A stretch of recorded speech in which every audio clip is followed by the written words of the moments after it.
हमको जब रेशम बनाना होता है तो हम इसको कीड़े को मार करके इसका धागा जो है प्रोसेसिंग करके निकाल लेते हैं और इसमें से कुछ पार्ट हम रख लेते हैं ताकि इनकी नई जनरेशन को आगे भी कीट पालन करने के लिए ज़रूरत होगी। तो इसमें हमको कीड़े को मारने की जरूरत नहीं पड़ती। जब वो तितली बनना होता है तो इसमें से अपने आप को जगह जो छोड़ा हुआ है वहाँ से बाहर निकाल आता है। तो इसीलिए चूँकि हम इसमें कीड़े को मारते नहीं तो इसलिए एक दूसरा नाम इसको अहिंसा सिल्क बोलते हैं। जनता की जानकारी के लिए भारत सरकार ने सन 2004 में एक silk mark organisation of India की स्थापना की थी, जो कि सेंट्रल सिल्क बोर्ड के अंतर्गत काम करता है, गवर्नमेंट बॉडी है। और silk mark organisation of India ने एक सिल्क मार्क लोगो निकाला है। ये हम अपने जो ट्रेडर हैं या जो मैन्युफैक्चरर हैं वो हमसे लाइसेंस लेते हैं, तब हम उनको ये प्रोवाइड करते हैं। तो ये सिर्फ उसी में लगाया जाता है जो प्योर सिल्क से बना हो।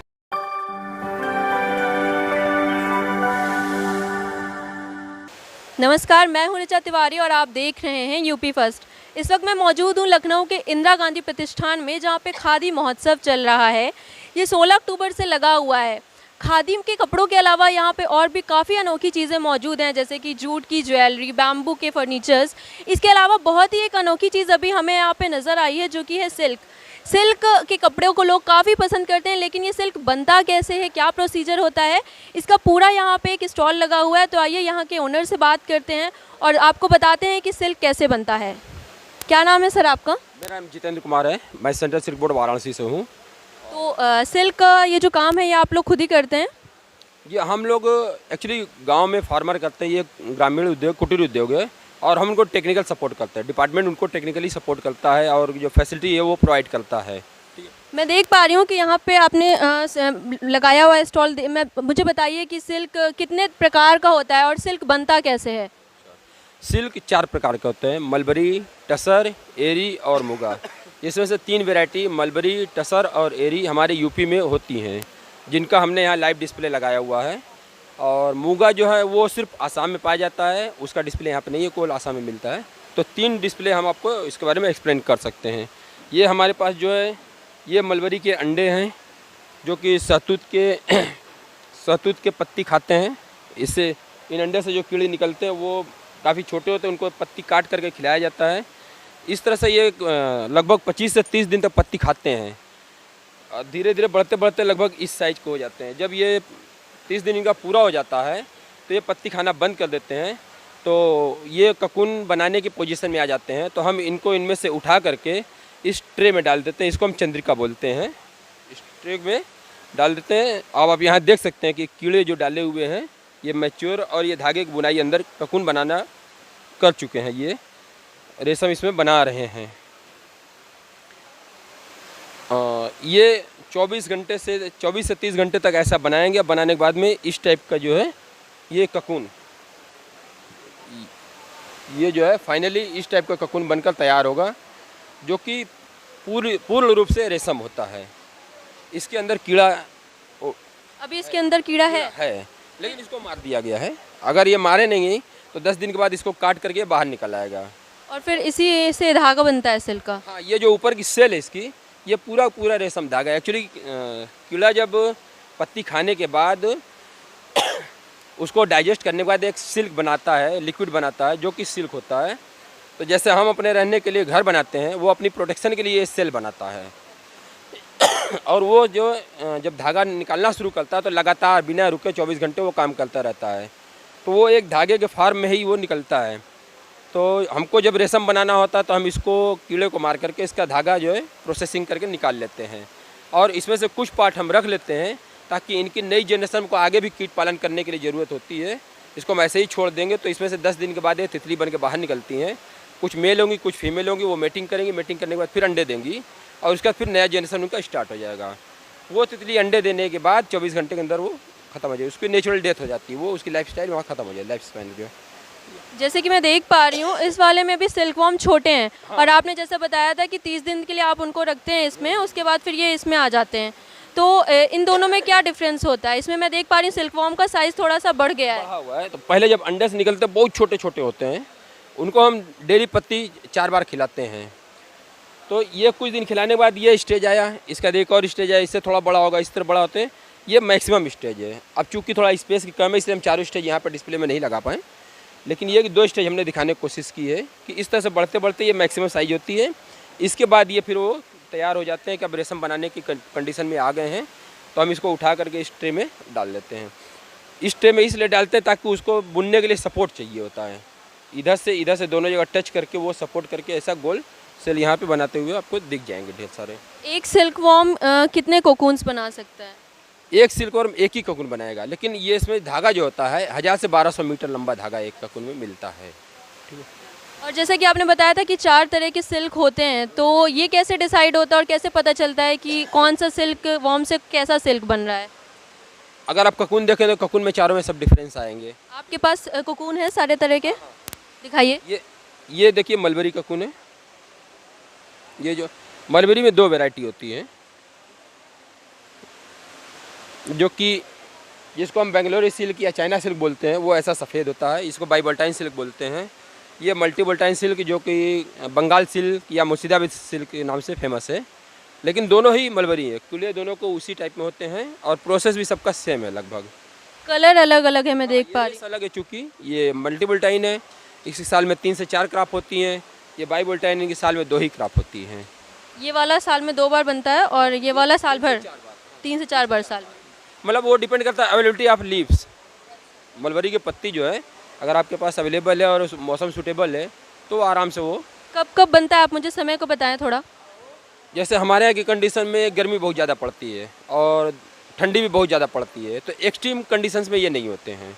इनके लिए एक नॉर्मल टेम्परेचर चाहिए होता है। तो जनरली ये मार्च से लेकर के फरवरी से लेकर के अप्रैल तक का, चूँकि 25 से 30 दिन का होता है, तो 2 क्रॉप उधर हो जाती हैं और दूसरी क्रॉप के लिए अगस्त से लेकर के नवंबर तक का टेन्योर में ये 2 क्रॉप उधर भी हो जाती हैं। इस तरह से ये इसको रेयरिंग करते हैं। और बाकी मई जून में ये जून जुलाई में ये नहीं हो पाता क्योंकि उसमें गर्मी ज़्यादा होती है। दिसंबर जनवरी में इसलिए नहीं होता कि वहाँ ठंडी ज़्यादा होती है। ये जो सिल्क मैं देख पा रही हूँ, ये इससे बना हुआ है? हाँ, ये मलबरी का सिल्क इससे बना हुआ है। ये सफ़ेद धागा इससे बना हुआ है, क्योंकि इसका नेचुरल कलर येलो है, इसमें थोड़ा इसमें येलोइश कलर। ओके। और ये क्या है? ये एरी है। आपने मलबरी वहाँ देखा, ये एरी का है। प्रोसेस सबका वही है।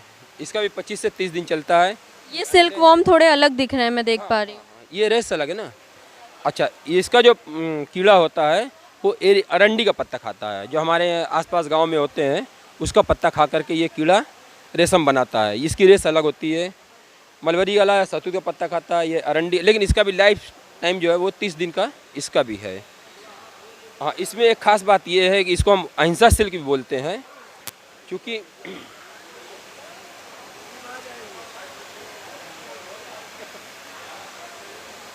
इसमें मैं थोड़ा, ये रेशम का कोकून है, अरंडी। हाँ, अरंडी का है। और सब जो ककून है वो कीड़ा बनाता था और अपने सराउंडिंग में पूरा उसको पैक कर लेता है, लेकिन इसमें क्या है, थोड़ा सा साइड से जगह छोड़ कर रखता है। तो इसमें हमको कीड़े को मारने की जरूरत नहीं पड़ती। जब वो तितली बनना होता है तो इसमें से अपने आप को जगह जो छोड़ा हुआ है वहाँ से बाहर निकल आता है। तो इसीलिए चूँकि हम इसमें कीड़े को मारते नहीं, तो इसलिए एक दूसरा नाम इसको अहिंसा सिल्क भी बोलते हैं। और ये अहिंसा सिल्क के नाम से मार्केट में ट्रेंड करता है ये। ठीक है। जैसा कि आपने बताया कि आपके पास 4 तरह के सिल्क मौजूद हैं, तो आपके पास वैरायटी है कि आप मुझे दिखा सकते हैं कि वो कौन कौन से सिल्क हैं? 4 में से हम 3 की आपको दिखा सकते हैं। अच्छा। दूसरा जो है ये टसर सिल्क इसको बोलते हैं। कौन सा सिल्क? टसर सिल्क। इसका दूसरा वन्या सिल्क या वाइल्ड सिल्क भी बोलते हैं, क्योंकि हमने जो ये 2 वैरायटी देखी मलबरी और एरी की, इनमें कीट को हम घर में रख करके पालते हैं, लेकिन टसर कीट ऐसा होता है इसको हम जंगल में ही पेड़ पे चढ़ा देते हैं और इसकी लाइफ स्पैन 60 दिन की होती है। वो 60 दिन तक पत्ता खाने के बाद ककून बनाता है। आप ये देख सकते हैं, ये ककून उसने ही बनाया। ये क्या है? यहाँ पर इसको बोलते हैं ककून। ककून है। ये कौन से रेशम का है? टसर। हाँ, इसका कीड़ा जो है ये है, आप इसको क्लोज इसका ले सकते हैं। ये कीड़ा, ये जो येलो येलो है। हाँ, ये कीड़े हैं। ये आप इसको थोड़ा सा क्लोज व्यू चाहे तो ले सकते हैं इसका। ये टसर का ये तो काफ़ी अलग तरीके के दिख रहे हैं। अलग, हाँ, क्योंकि चारों की रेस अलग हैं। ठीक है। ये साइज भी बड़ा होगा तो इसका ककून भी बड़ा बनता है। और जनरली जो खादी आश्रम में यूज होता है या कुर्ता सदरी जो बनते हैं वो ज़्यादातर इसी टाइप से कपड़े से बनते हैं। तो ये 3 वैरायटी हमारे यहाँ यूपी में होती हैं, जिनका मैंने डिस्प्ले दिखा दिया। अब मैं आपको कपड़े इसके दिखाई देता हूँ। जो सबसे पहला ककून देखा था वो मलबरी का था। ठीक है, ये मलबरी का कपड़ा है और ये मलबरी का धागा है, जो सहतूती रेशम जिसको बोलते हैं, ये उससे बना हुआ कपड़ा और ये धागा है। ये टसर का धागा और ये कपड़ा है, जो कि अभी आपने ये बड़े वाले को देखा, ये टसर का।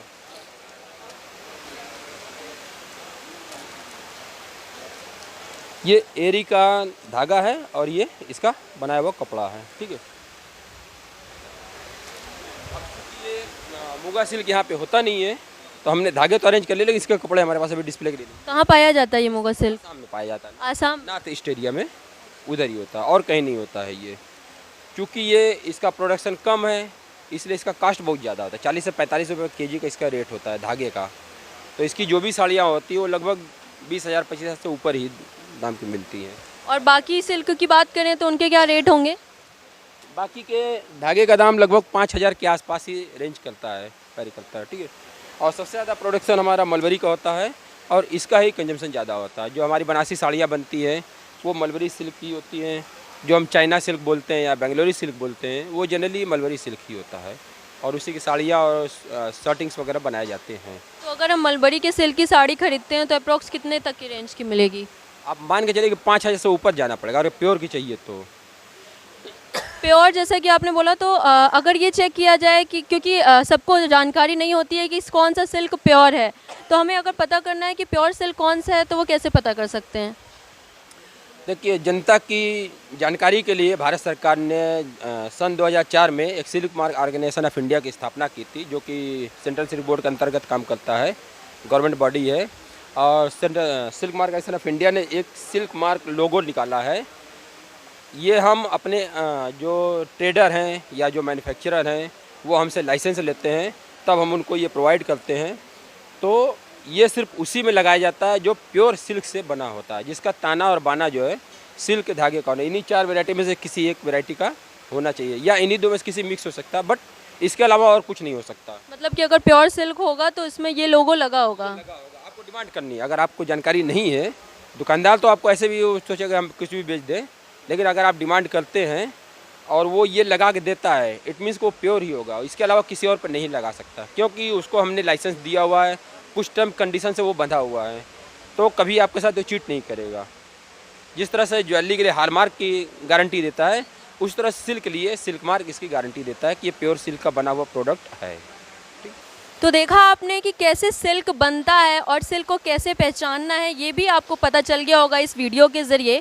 तो मैं आपसे यही रिक्वेस्ट करूँगी कि अगर आप चाहते हैं ये जानना कि सिल्क कैसे बनता है, तो आप आइए इंदिरा गांधी प्रतिष्ठान में, और यहाँ पे सिल्क एक्सपो लगा हुआ है, इस पे आके विज़िट करिए। यहाँ के जो ओनर हैं वो आपको सब बताएंगे कि ये कैसे बनता है।